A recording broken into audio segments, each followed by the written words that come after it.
Good morning. It's good to be here today with you. I am Janie Shipley, and I am a member of the UU Fellowship of Clemson's Worship Associate Team.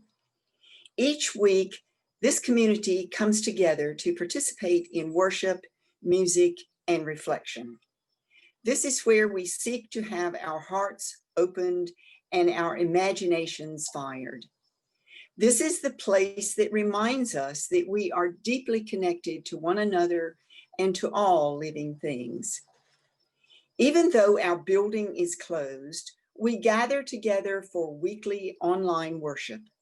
At 11:30 on Sunday mornings, we also gather for social connection and the sharing of joys and concerns in our Zoom meeting. Please join us. If you're with us this morning for the first time, we welcome you. This fellowship is a religious community grounded in the heritage and principles of Unitarian Universalism. We seek to create loving community, inspire joy and spiritual growth, and support courageous action. All are welcome, regardless of religious background, political persuasion, ethnicity, age, ability, sexual orientation, or gender identity or expression. If you have a desire to explore questions of truth and meaning and are respectful of our diversity of people and beliefs, you've found a kindred spirit here. If you would like more information about this fellowship or Unitarian Universalism, please see information about us on our website, uufc.org.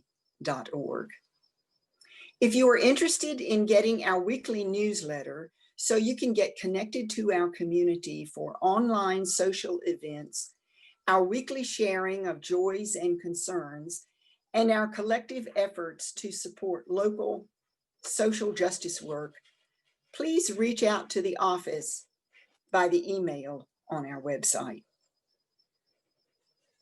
Let us begin our worship with these words by the Reverend Joan Javier Duval. Lay it down.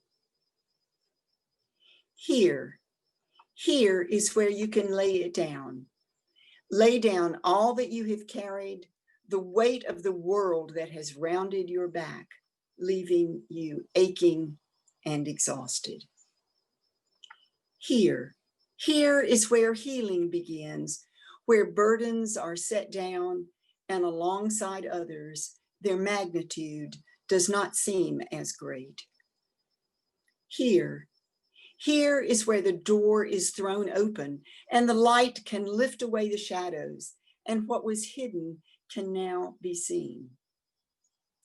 Here is where you can rest, where nothing is expected, but that you bring all of who you are into the presence of the holy and of this loving community. Let us worship together.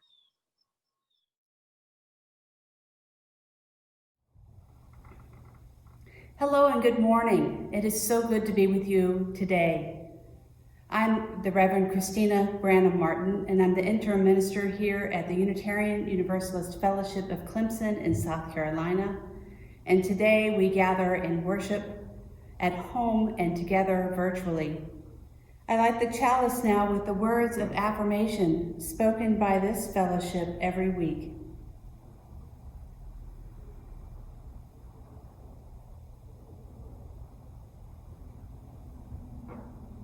We gather together in a spirit of love, with justice as our guide. This is our chosen covenant, to dwell together in peace, to seek the truth with freedom, and to care for one another. May we celebrate together today.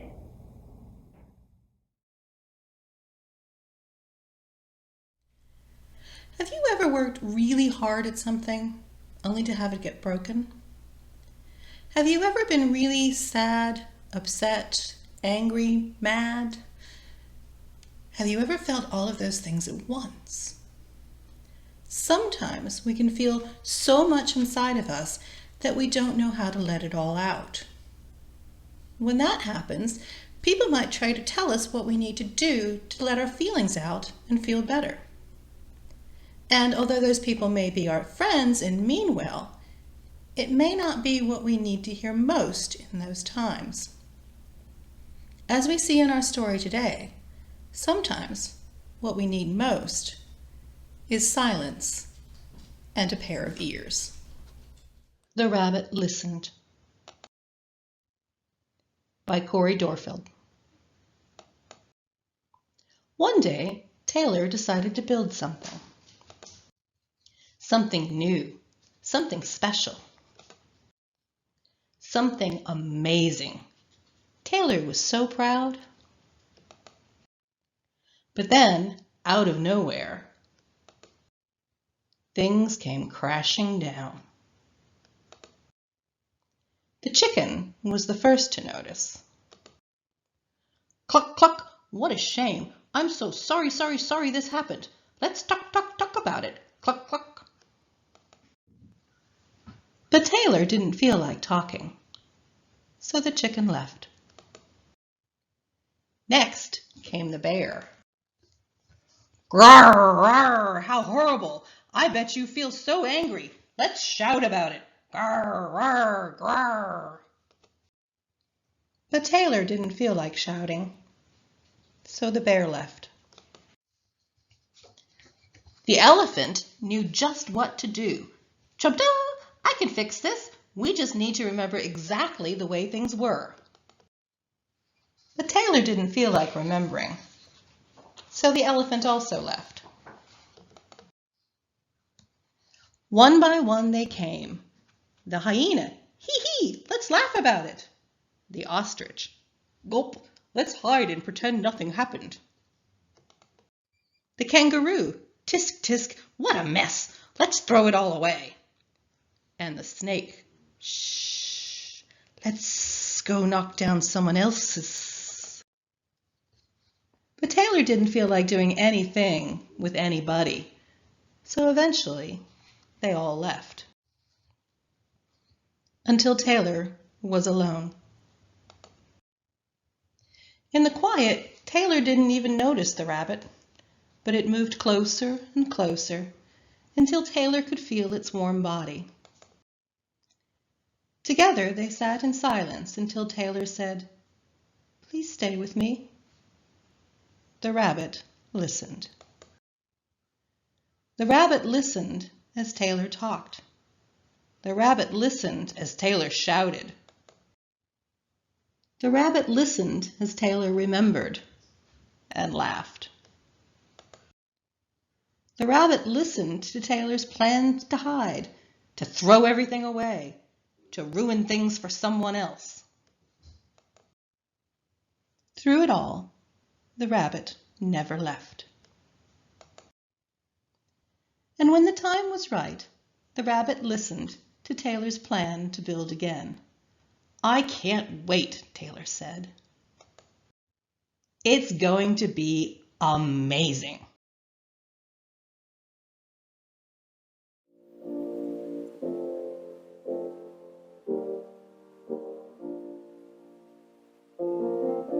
Comfort me, comfort me,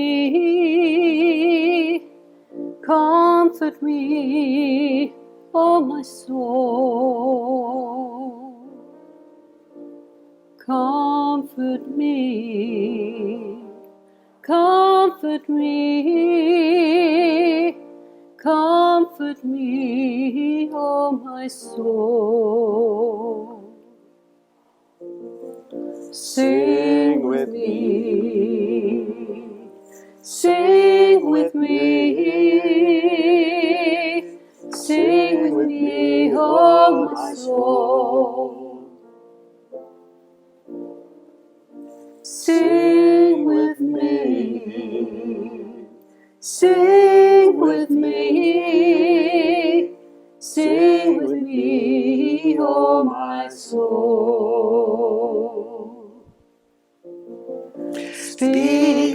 me.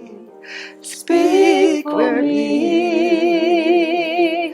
Speak for me, oh my soul. Speak for me. Speak for me. Speak for me, oh my soul. Dance with me. Dance with me. Dance with me, oh my soul. Dance with me. Dance with me. Dance with me, oh my soul. Comfort me.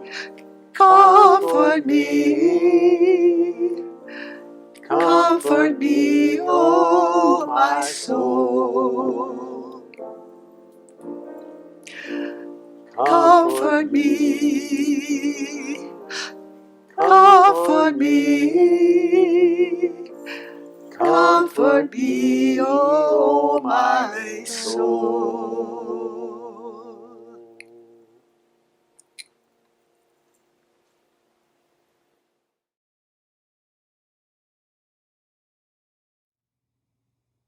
Please join me in the spirit of prayer and meditation. These words are by Reverend Taryn Staus.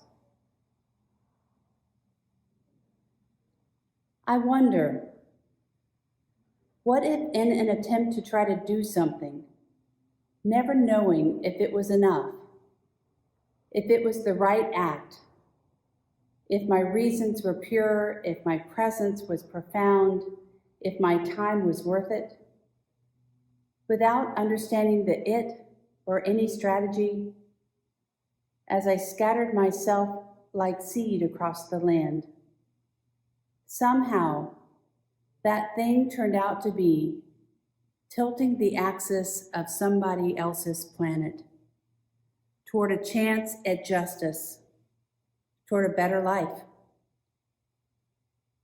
What if the one action I decided to take, or the 100 actions, were enough?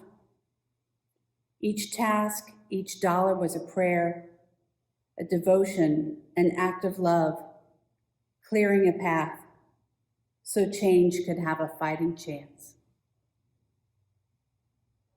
Amen. Blessed be.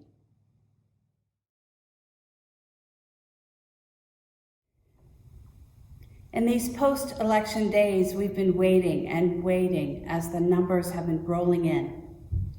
They've been rolling in day by day, even hour by hour, changing what seemed to be the tally of the morality and values that our country holds. Even though my side has been deemed the winner, this is an apparent win, right? A celebration. Yet I'm in the midst of grieving. I am distressed and disappointed because I hoped for a landslide. I hoped for a landslide for a statement against white supremacy, militarized police, children in cages, homophobia, transphobia, misogyny, and the ignoring of science at the expense of thousands and thousands of lives. Basically, half of those I share this country with support the fundamental beliefs that enable the behavior of all of these things in many, many levels of government. It was very clear to me that the very person at the top of the level of government was a symptom of the problem, the larger problem that our country holds. So I give myself permission now to sit with this grief and shed tears for a broken heart For the world I want, and for the world I want my children to inherit, our children and our grandchildren to inherit, one where love abounds. Theologian Parker Palmer tells a story of the Jewish teaching that includes frequent reminders of the importance of a broken, open heart. Let me explain. There's a Hasidic tale that says a disciple asks the Rebbe, "Why does Torah tell us to place the words upon your heart? Why does it not tell us to place these holy words in our hearts?" And the Rebbe answers, "It is because as we are, our hearts are closed, and we cannot place the holy words in our hearts. So we place them on top of the hearts. And there they stay until one day the heart breaks and the words fall in." I appreciate this story, this tale, because I want to escape my pain. Worry, loss, death, exhaustion, anxiety, COVID, claustrophobia, political instability, the unraveling of our democracy, racial harm. It's all overwhelming. We want to stitch up our protective coverings as soon as we can so our exposed and tender nerves can rest. We want the pain behind us as soon as possible. Reverend Scott Taylor reflects onto this issue, though. What if the work is to travel towards it?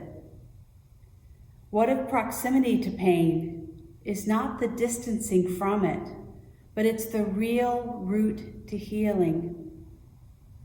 This seems to be what Parker Palmer is talking about, he tells us. And this seems to be what our faith is trying to teach us. Scott Taylor writes, "When the heart is supple, it can be broken open into a greater capacity to hold our own and onto the world's pain." It happens every day. When we hold our suffering in a way that opens us to greater compassion, heartbreak becomes a source of healing and deepening our empathy for others who suffer and extending our ability to reach out to them. This doesn't just reframe pain, it also helps us reimagine our relationship with vulnerability. Maybe vulnerability isn't the cause of our pain, but the first and needed step towards healing our pain. Maybe vulnerability isn't so much the problem as the ticket that allows us to get on healing's train. This is all what the great spiritual traditions teach. Forget eliminating your pain. Lean into it. Don't run from it as fast as you can. Befriend it. Hold on to your frightened hands until you realize it's more malleable than you thought. Until you realize your strong and courageous hands can shape it, can take its sharp edges and mold them into pathways that connect you to other people's pain, can transform it from a weapon that has wounded you into a bridge that connects you to others.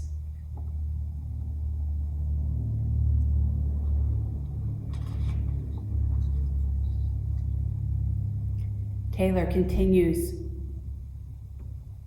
"It's then that we realize that pain can be more than a cage cutting us off from the world. That pain can be a tool that makes room, that carves open an entirely new space to live in, a space where we are more deeply connected to each other than we imagined possible. This, of course, doesn't mean the pain goes away, but it does mean we end up feeling larger and more whole. And maybe that is the most important healing of all, wholeness. So now I sit and remember to stay focused and breathe. Breathe in and breathe out. One of our hymns comes to mind, meditation on breathing. When I breathe in peace. When I breathe out love.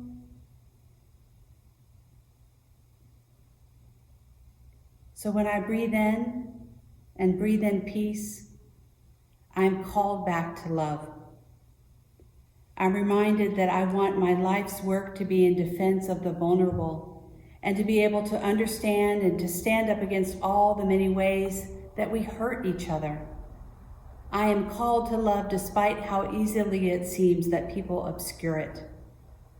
And with these breaths, breathing in and breathing out, I come to understand how my Unitarian Universalist faith springs from a set of principles that center me in this work. When I breathe in peace, and when I breathe out love. In the words of Rumi, when everything around you seems dark, look again. You may be the light.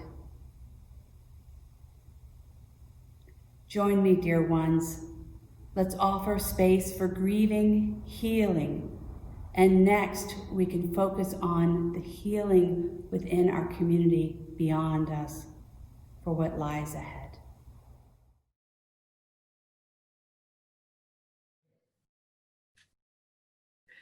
These are the stickers that are provided to South Carolina voters upon completion of the voting activity. I have been offered these stickers for the last several times I voted in Oconee County.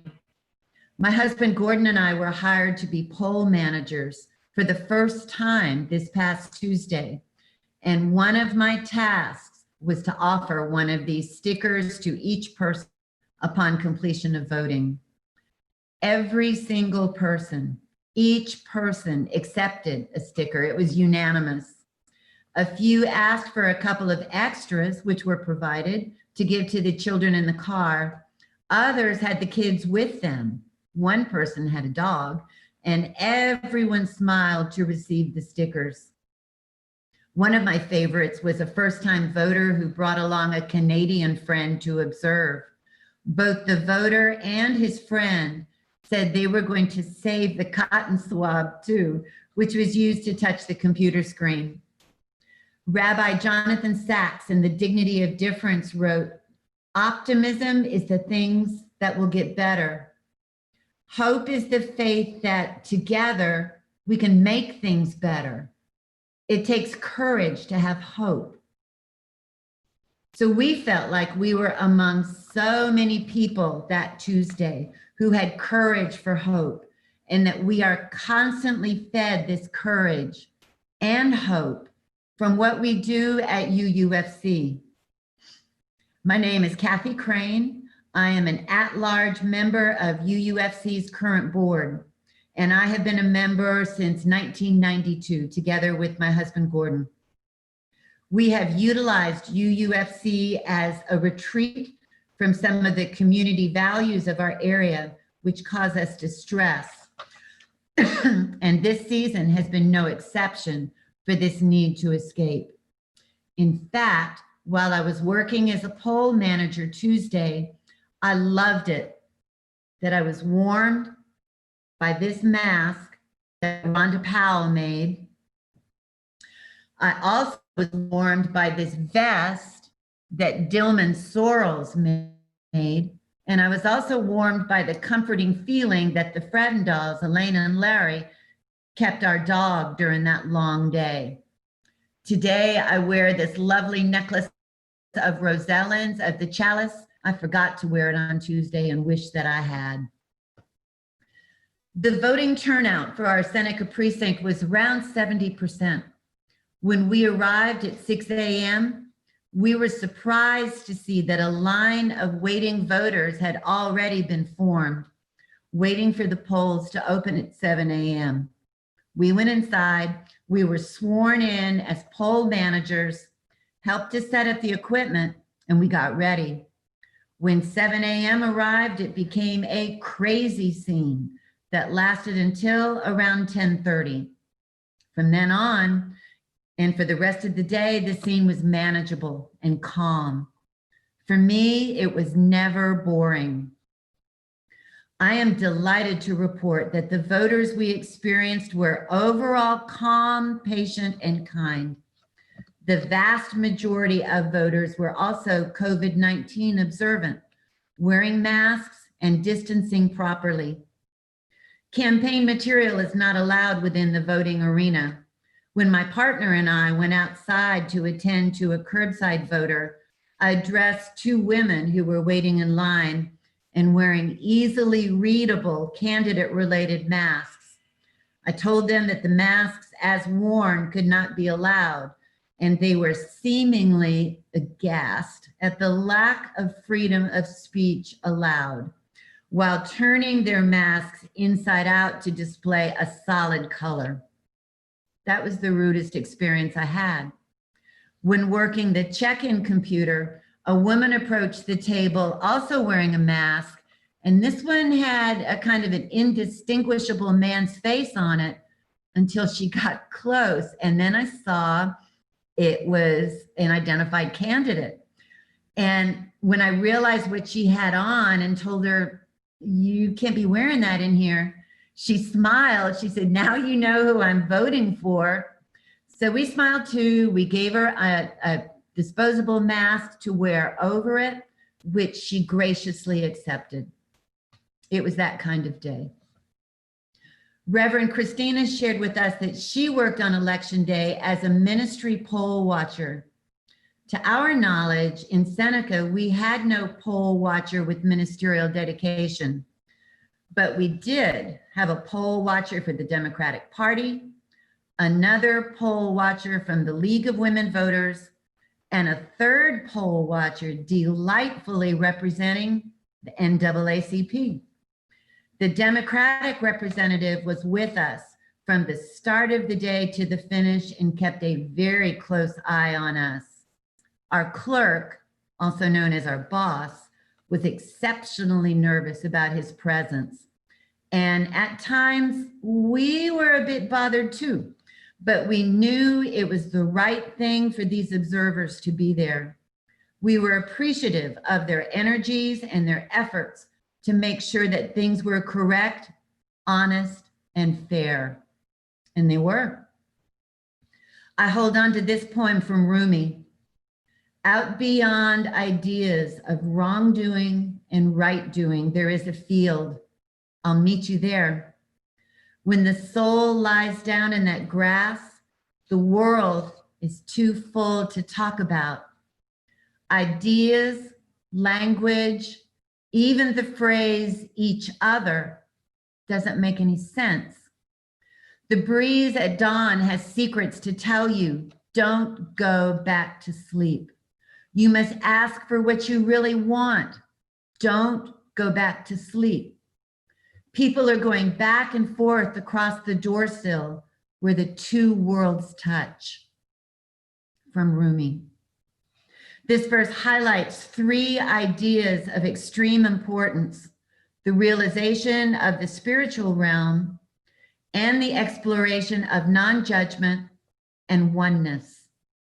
We tend to judge the situations that occur in our life. We label things we don't like as bad and call the ones we like as good. Our dualistic mind sections off emotions, thoughts, and events, and we automatically follow it. This mental division is often the main reason behind our inner and outer conflicts.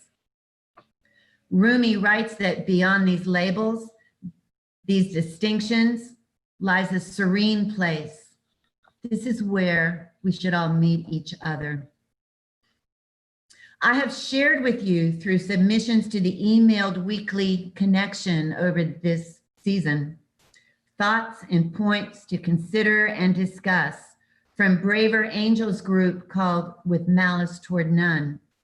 To close, I would like to read an interdenominational prayer written by the Right Reverend Mark Beckwith, Bishop of the Episcopal Diocese of Newark, New Jersey, Rabbi Matthew Gerwitz, Senior Rabbi Temple B'nai Jeshurun in Short Hills, New Jersey, and Imam W. Dean Sharif, Masjid Warith Ad-Din in Irvington, New Jersey. The prayer was composed for the pre-election time, which seems appropriate for me to read now too. I also want to add the South Carolina state motto, which is, "While I breathe, I hope." May all be well. This is the prayer. Oh God, as we approach our November election and as we recover from it, so many find ourselves increasingly gripped by fear, distrust, and anger. We ask you to help heal our nation from its dangerous divide. We pray that you give us the clarity to see that your truth manifests in many forms. We pray that you remind us that we are called to love one another as we are each made in your image. Guide us in creating an environment of honor and hope, even when, and especially when, we don't see life through the same eyes. Lighten the burdens that have been placed upon us so that we may be bearers of your light. Bless us with the wholeness of health, the sweetness of faith, the richness of wisdom, and the calming coolness of your peace and mercy. Amen.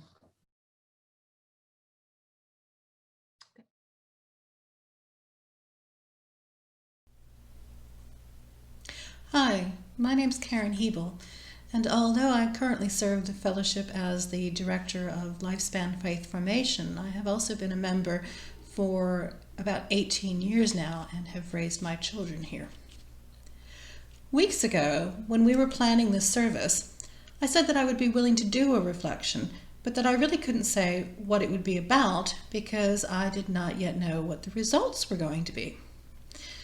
And now, whether or not any major media outlet has declared a winner by this time, the ultimate outcome remains likely uncertain for some time. And that doesn't make this reflection any easier. Also, during our early planning sessions, I offered the suggestion that I might focus on this election through the lens of being a parent of teenagers.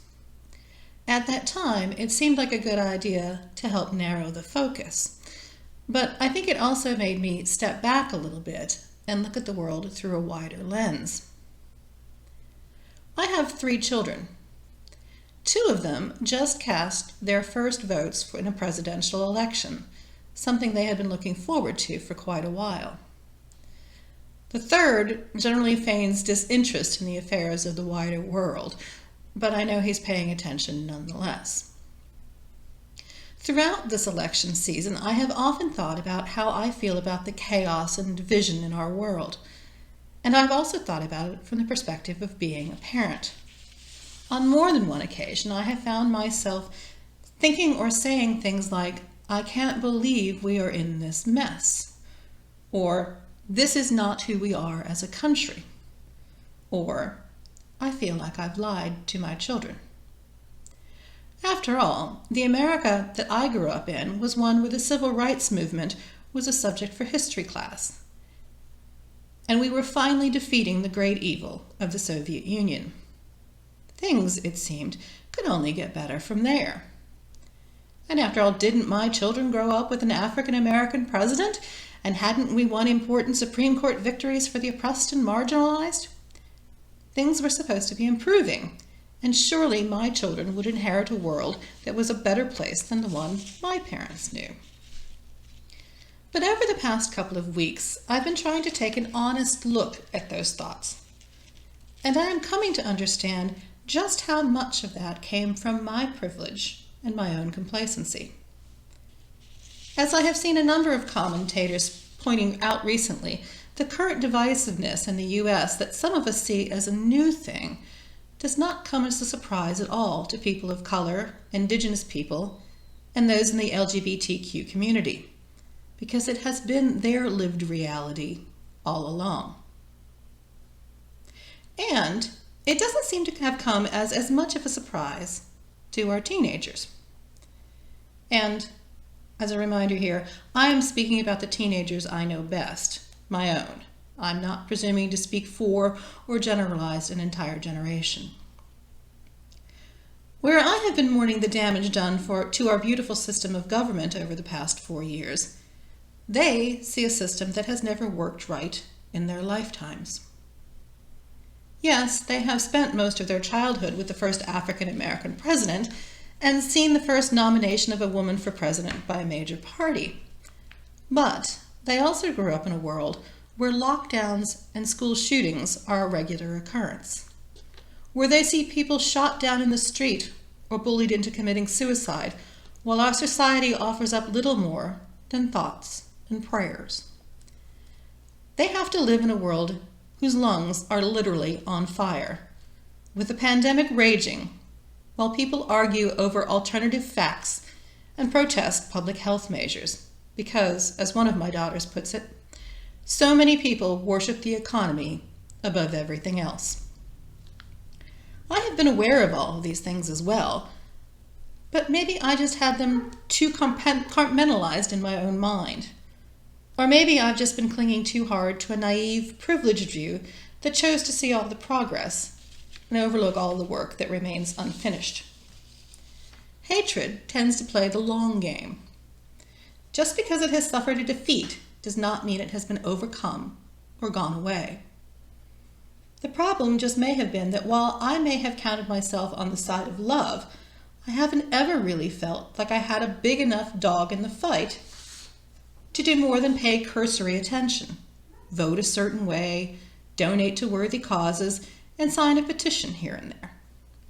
Perhaps these past 4 years really have been my wake-up call. And, taking a good look around, it is hard not to become despondent, especially when I see such deep animosity in the faces of so many. If this is how I feel, how could my children possibly feel if they have never seen the world in quite the same naively optimistic way I have? Perhaps they are despondent, disillusioned, or even numb. When asked if they are surprised at the current situation, my 2 eldest tend to shrug and say, "No, not surprised. Disappointed, maybe, but not surprised." Are they giving up on the democratic process in America? No, but they do have some suggestions for some radical changes, and they are willing to work to make them happen. They don't seem to have any delusions. They are not dreamy-eyed optimists, and I think my own teenage self feels more than a little sad about that. They know what the stakes are, and they know it won't be easy. And they are not looking to the past for very many of their answers. As one of them said to me the other day, "We're not fighting for free love and weed. We have bigger issues." I'm Gen X, but still, ouch. It's easy to be in awe of the courage and determination of young people. But I want to be careful of saying things like, "The children are our future, they'll fix it." Because they are. And they can, but it shouldn't be their job to single-handedly save their future, any more than it should be the job of African American women or any other electoral group to swoop in and save the day. They know the work is far from over. They know there are no guarantees, but if they can stay in the fight, surely I can too. And not just for my teenagers, or for their children, or for their grandchildren, but for all the teenagers, all the children, all the grandchildren, I will help to finish the work that others before me began, and that others after them will carry on, because I owe them that much.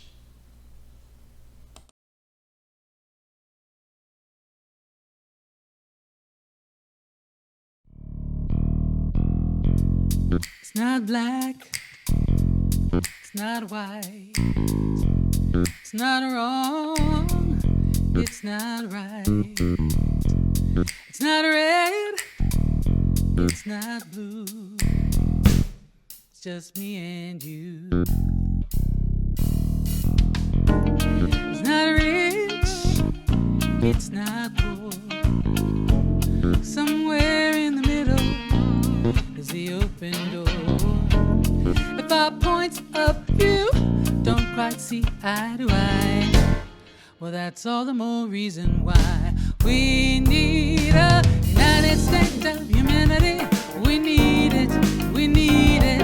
A United States of humanity, the sum of every part. We need a United States of humanity. We need it, we need it. Resolutions in a revolution of the heart. We're living in a great divide. This fear of each other is our suicide. I believe love's gonna keep us alive, but only if we decide. We need a United States of humanity. We need it, we need it. A United States of humanity, the sum of every part. We need a United States of humanity. We need it, we need it. Resolutions in a revolution of the heart. It's not just the conversation, it's the listening. It takes every voice feeling heard to let freedom ring. We can solve our future, heal our history, sting, step toward our common ground, spread our better age of wings. We need a United States of humanity. We need it, we need it. A United States of humanity, the sum of every part. We need a United States of humanity. We need it, we need it. Resolution is a revolution of the heart. Oh, we hold this truth to be self-evident. I have a dream, a United States of humanity. We need it, we need it. We hold this truth to be self-evident. I have a dream, a United States of humanity. We need it, we need it. A United States of humanity. We need it, we need it. A United States of humanity. We need it, we need it now. Resolutions in a revolution of, resolutions in a revolution of, revolutions in a revolution of the heart.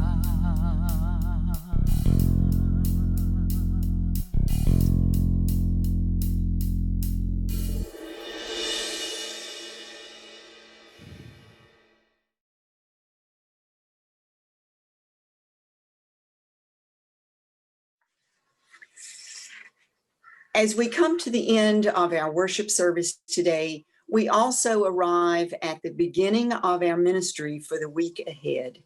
We hope that this morning has been meaningful for you and that you will leave us with a sense of connection and possibility.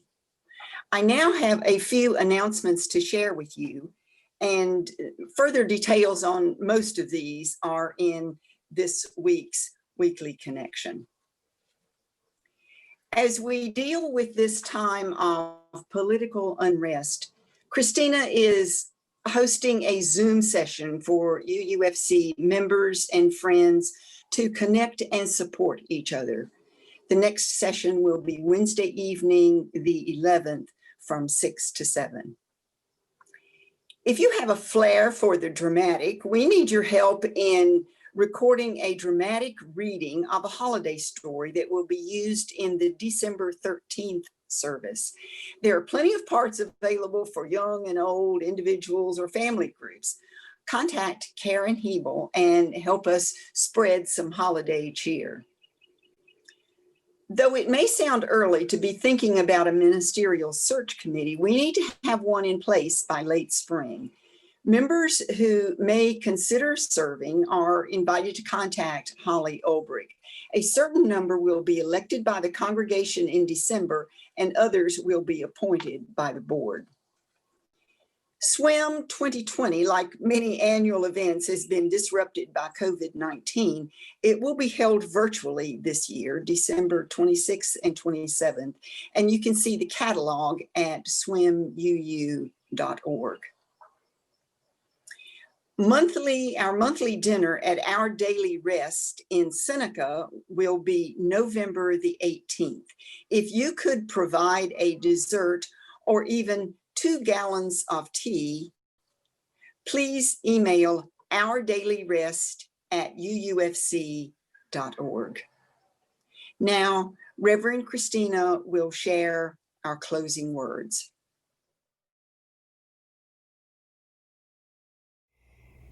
Go in peace, my friends.